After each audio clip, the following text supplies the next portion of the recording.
Hello painters, it's Debbie from acrylicpouring.com, and today I'm back for something which has been on my wish list for such a long time, and I don't know why I haven't got round to it, but I've seen some beautiful paintings in the past made with turquoise and copper, so that's what I'm going to try today. And I've got a bit of a mix and match. I've actually got two blues. I've got this one which is a Sergeant Art turquoise, that's pre-mixed.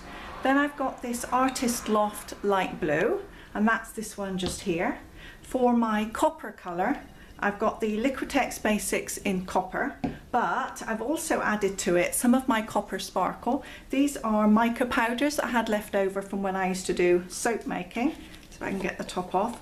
They're very, very fine, very, very glittery, can you see? And so I've added a couple of little scoops of that into the copper paint, and I've also added in this one, which is one of my favourites. This is the Martha Stewart acrylic glitter paints. This one is Fire Opal, and I've also added a little bit of that one in there. And I've got a white, so let's give that. You can see on my stick got a little bit of the mica on there. So I'm thinking that I'm going to do a negative space pour and clear some of this out of the way. And in terms of my mix, the white that I'm going to use for my background is just white paint with Floetrol and water. And then these two colours here are both mixed with around 50% Floetrol. And I'm going to add 2 drops of dimethicone. So I'm using the KY True Feel, which is a personal lubricant, and it has it's pure dimethicone. So I've added 2 drops already to the copper.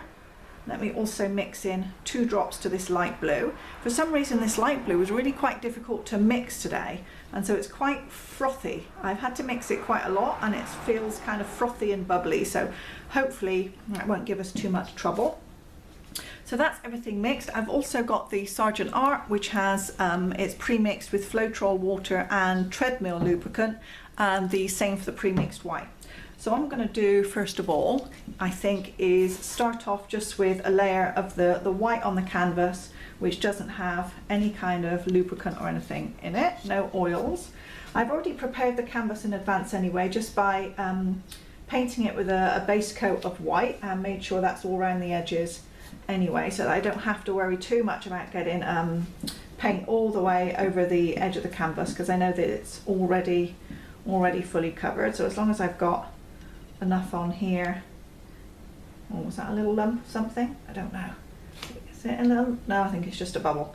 So I've got enough on here to give me my negative space, and I don't have to worry too much about it otherwise.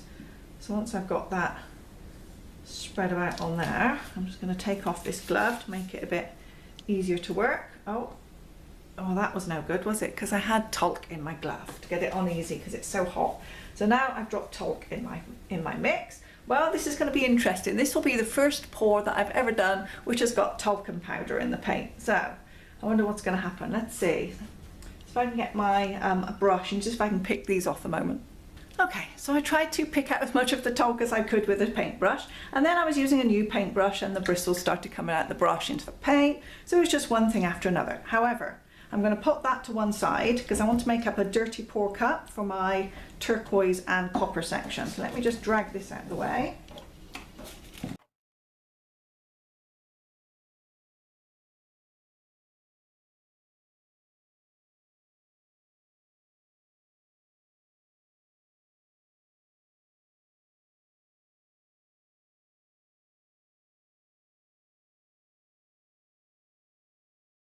Okay, so that's my dirty pour cup. That is looking good.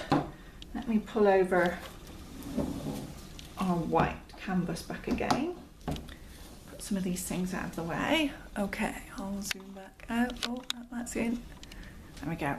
I think we are good. So what I was going to do also with the white before I started, I really love these Martha Stewart glitter paints. I'm just like a huge fan of these. So I wanted to just add a few little bits of the gold before I started. And I've not even opened this one. This one's a new one. So let me open this, and then I'm just going to put a little few drizzles of the gold in. So I've given the paint a good shake, and I just want to add a few little accents of gold.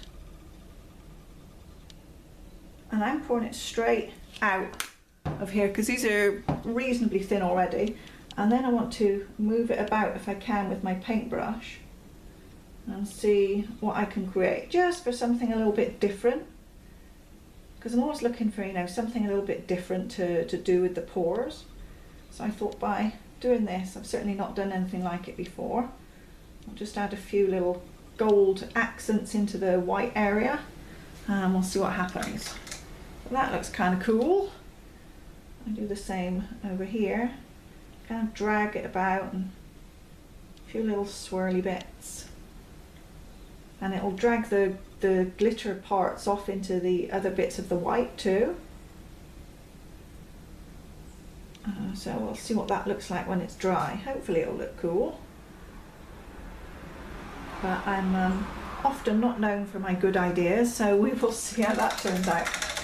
Right, that's that element of it done. Those can go off to one side. So now I just want to pour my dirty pour cup, and I want to pour it from here across the center and then down off this corner.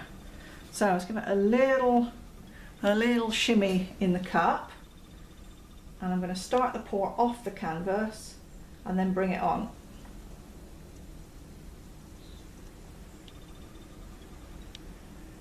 Okay. That looks good. It's not very coppery, it's very blue so far. But let me give it a little tilt and we'll see what we can make from this.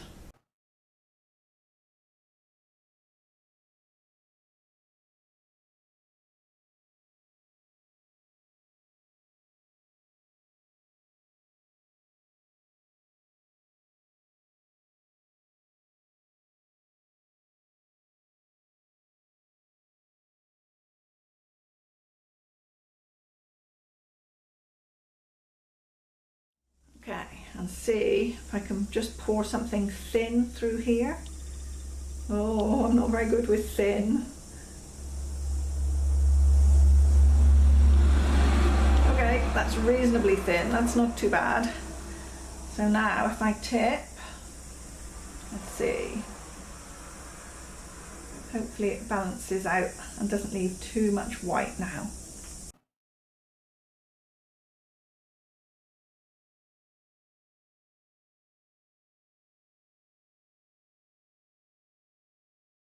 So here we are. It looks not very coppery, but I think it still looks good. I think the gold has added a little bit of extra something to it, so I'm glad that I did add that in there. And you can see it looks kind of cool. It looks, you know, a little bit kind of like oh, and here's this word that I struggled with before.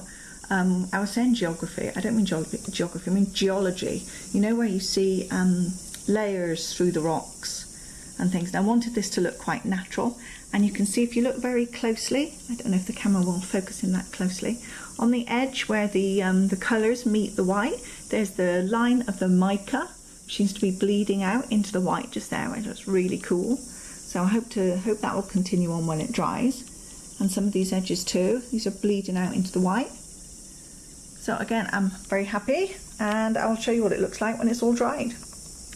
And here it is finished. It's not too bad.